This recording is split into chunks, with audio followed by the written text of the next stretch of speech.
বেঁচে থাকতেও জিন্দা লাশ। বলছি ঠাকুরগাঁওয়ের হরিপুর উপজেলার দিলগাঁও গ্রামের বাসিন্দা ১০৫ বছর বয়সী বৃদ্ধা নাদির হোসেনের কথা। সংসার জীবনে ৫ সন্তানের জনক হওয়া সত্ত্বেও তার সহধর্মিণী ছাড়া তাকে সবাই ফেলে চলে গেছে। আর তার পাশে কেউ নেই। পেশা জীবনের বাকি সময়টা কাটিয়েছেন মসজিদের ইমামতি করে।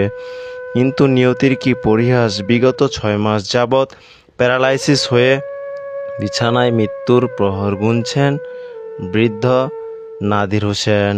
তার স্ত্রী মোসলেমা খাতুন জানান, ছোট্ট একটি চালার ঘরে আমাদের বসবাস। আর্থিক সামর্থ্য না থাকায় চিকিৎসা তো দূরের কথা, ঠিকমতো দুবেলা দুমুঠো ভাত আমাদের কপালে জোটে না। তাই মৃত্যুশয্যায় ঘনঘটা প্রতীক্ষমান হয়ে তাকিয়ে আছে নাদির হোসেন।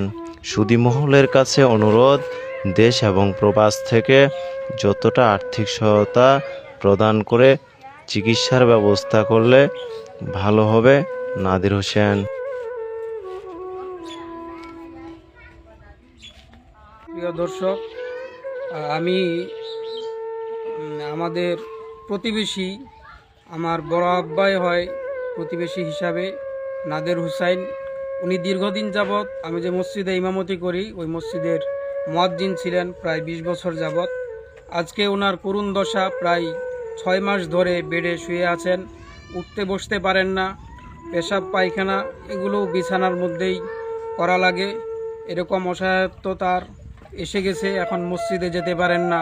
তার করুণ আর্তনাদ, চিকিৎসার মতো ওইরকম কোনো ব্যবস্থাও নেই, তার ওইরকম কোনো আর্থিক অবস্থাও নেই।